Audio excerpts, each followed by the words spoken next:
have passed since the birthright incident. However, Esau's anger has not subsided. Yaakov at that time had been living with Laban, his father-in-law. But Yaakov decided it was time that he returned to the land of Seir, to the field of Edom, to send word to Esau. Yaakov intended to make peace offering to Esau before returning to the land, and had messengers go ahead of him, offering oxen, donkeys, flocks, and male and female servants. When the messengers returned to Yaakov, they reported that Esau is also coming to meet Yaakov, and bringing 400 men with him. Yaakov is undoubtedly terrified at this prospect. Esau, as far as Yaakov is aware, has been holding a grudge for over 20 years, and that anger has only ever been directed at Yaakov. Most people holding grudges only get worse over time, and knowing this, Yaakov is told, hey, your brother's coming to see you, but you might die. Great. So he's having a happy family reunion. Yaakov undoubtedly was quite distressed at this news. He devised a plan to ensure that at least some of his men and the women and children could get out without being scathed. He split the men and women and children and flocks into two camps. At least if Esau attacked one, the other would be able to escape, theoretically. At this point in the portion, Yaakov cries out to the Lord asking for deliverance. Yaakov reminds the Lord that he was the one who told Yaakov to return to the land and his people. Yaakov knows that he's not worthy of many of the blessings that have been given to him from the Lord. But he said he crossed the Jordan with only his staff and was given in abundance afterwards. He reminds the Lord of his promise that he would make Yaakov a great nation and make so many descendants that they would be numerous to count. When morning came, Yaakov took all of his possessions and gathered numerous goats, cows, camels, and other livestock, and ordered his servants to go before Esau with all of these things, so that when Esau saw the servants, they could tell him that the livestock was an offering for from Yaakov, and then also casually mention that Yaakov was right behind them. Talk about them at a load of peace offerings. Yaakov, however, still sent his family and his possessions away as a safety measure before meeting Esau. Yaakov at this point was by himself for an entire day, and was joined by a special visitor whom Yaakov then wrestled with the entire night. When morning came, and Yaakov still hadn't given up or stopped fighting, the man, as he is referred to in this passage, whom we all know wasn't really a man, struck Yaakov in his hip socket and dislocated it. The man demanded that Yaakov release him, but Yaakov refused to let him go unless he blessed him. So the man blessed Yaakov and gave him the name Israel, because he struggled with God and with men and overcame. One of the interesting things about Yaakov's life is how much he really had struggled with men and his entire life. He struggled with Esau for the blessing, with Yitzhak for the blessing, and with Laban for the blessing to marry Rachel, even though it cost him nearly a decade of his life to gain that blessing.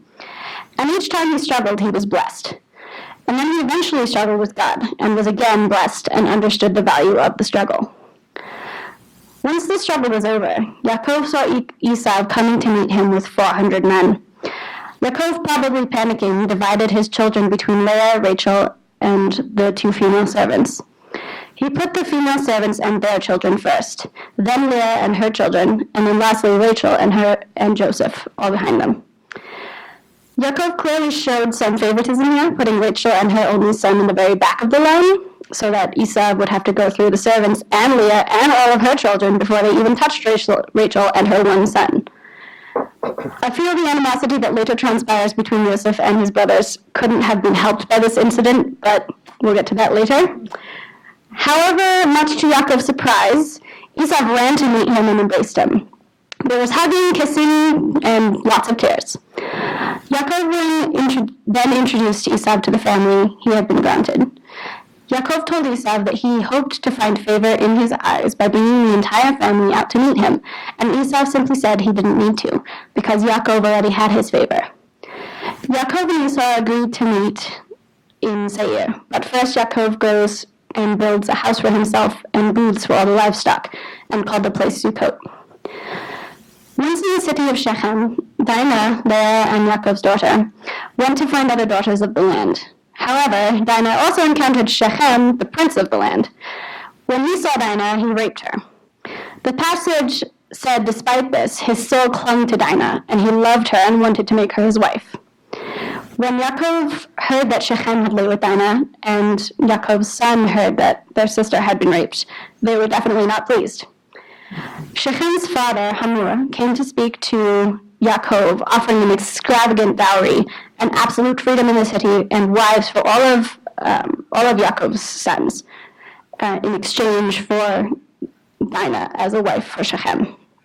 However, Yaakov's sons lied about their true feelings on the matter.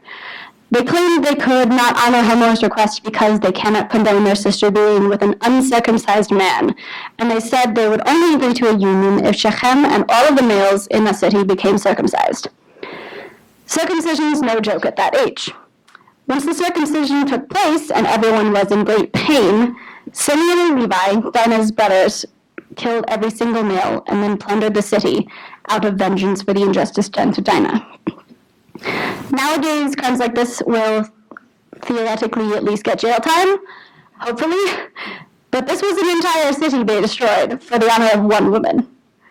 Yaakov wasn't a big fan of this. He thought that everyone else in the land was going to strike back at him and his family, and he once again felt unsafe.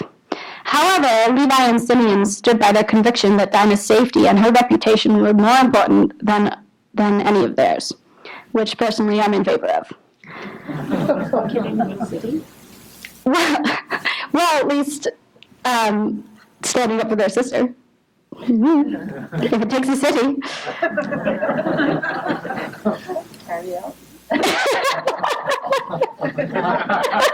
He agrees.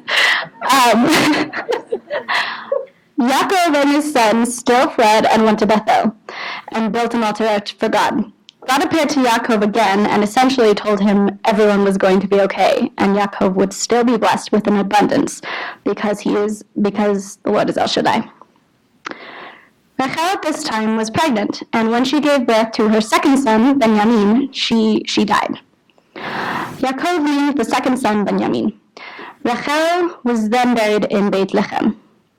After Yaakov and his many sons from Leah and Rachel and Leah's female servants, Yitzhak died, and Yaakov and Esau buried him. Esau at this time took all of his family and livestock and went to Mount Seir. Esau then went on to have numerous sons, and all of his sons had numerous sons, and so on and so forth. The parasha concludes listing the descendants of Esau. The portion I chose to chant today is chapter 32, 10 through 13. This is the passage in which Yaakov is crying out to the Lord and asking for blessing and deliverance from his brother's hand.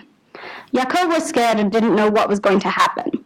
A brother he hadn't seen for over 20 years, because of a huge family feud that made Esau murderously angry towards him, was suddenly coming back into his life. And Yaakov, having no idea if Esau's anger towards him would have subsided at all in this time, is terrified. But even knowing all of this, Yaakov reminds the Lord of the promise he made to make his descendants as numerous as the sand and the stars. He is a man who has no idea if he's going to live through the next day, and he still trusts God to deliver him and help him keep his promise. Trust and faith are really difficult things.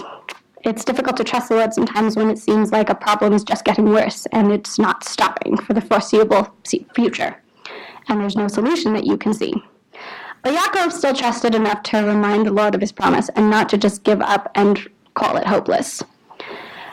And trusting in the Lord is something I myself am sure, and I'm sure a lot of others in this room could do a little more of, because as Yaakov has proven, trusting in the Lord also brings great blessings.